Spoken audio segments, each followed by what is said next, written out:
Hello everyone, I am Remya and today I am going to discuss about self-reliant India. So as we all know that India has plenty of resources for the people, but the root problem is that most of them don't know how to use it.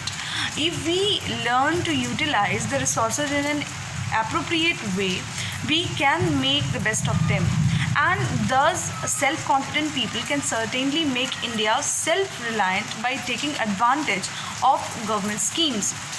Self-reliance has been our motto for the long time, but in the context of present scenario of the world, it has become our urgent necessity. However, it comprises a long vision because this aim can't be achieved in a few counted words.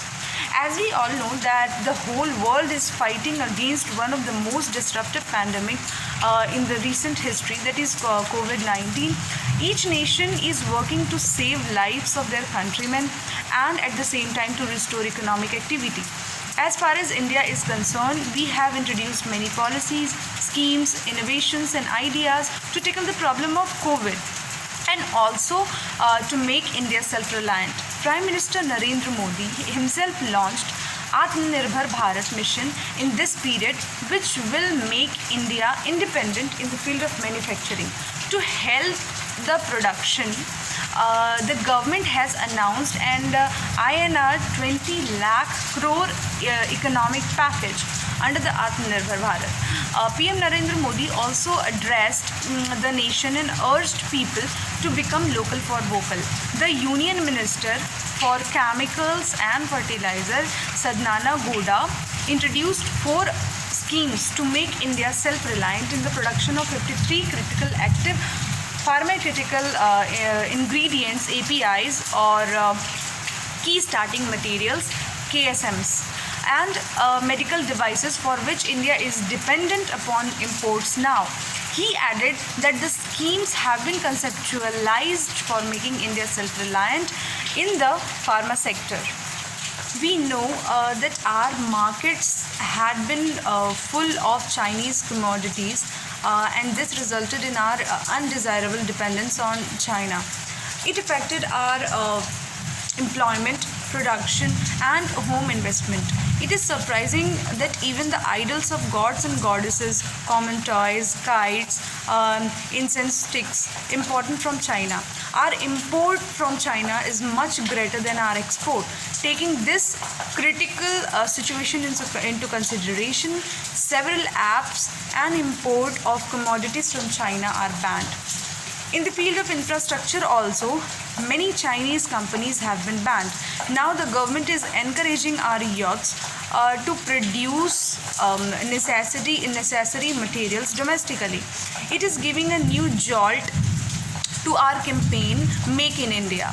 In the field of defense, the government has announced to the manufacturing of many defense materials and has banned the import of more than 100 defense equipments.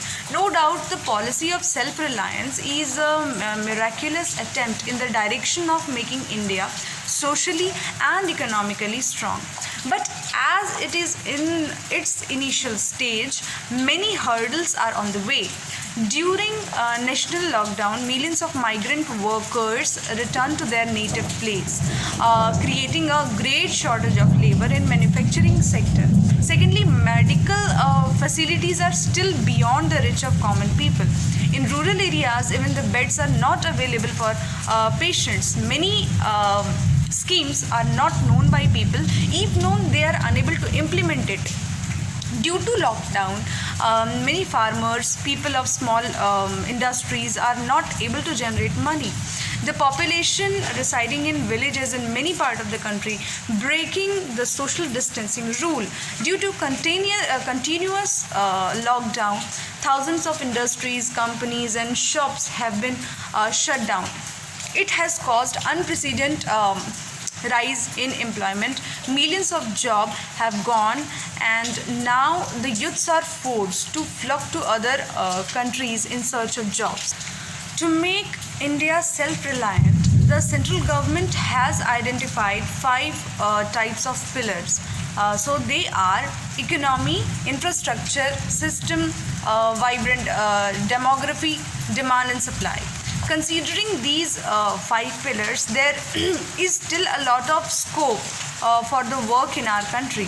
The system of the government and administration can be noticed everywhere, and the participation of the people is increasing. We are second in terms of population, and it is growing tremendously. It is necessary to make strict rules at the government level to curb it. Also, in many areas, we are not self-sufficient, which require building the necessary systems and distribution network in the countries. There are five important steps which can take to begin the process of self-reliance. Based on that, this plan can be implemented. This is not going to happen in a movement. This requires a long time plan and strict implementation. All the elements of the society have been included, and in the five pointers through which the self-reliant India will be built. The following are the five stages of the self-sufficient India. The first one is the trade with micro, small and medium enterprises, MSMEs. The second one is the poor, displaced workers and farmers. The third one is the agriculture sector. The fourth one is the new fora of development, and the last one is the government reform and empowerment. The edifice of self-reliant India will depend mostly on the industrial sector and the agricultural sector. The Indian economy is around $3 trillion today. Even today, 60% of the employment in our country is through agriculture. However, agriculture is given a secondary place. This is not seen as a business. The three sectors in GDP are agriculture, services and manufacturing. At present, largest contributor to GDP is the service sector at 54.40%. This is followed by the manufacturing sector, which contribute 29.73%, while the highest employment is generated through agriculture. The share of agriculture in GDP is only 15.87%. In order to enrich agriculture, it is necessary to set up agro-based processing industries along with new technologies. Once agriculture is given the status of an industry and farmers become prosperous, it will not take long for India to become self-sufficient.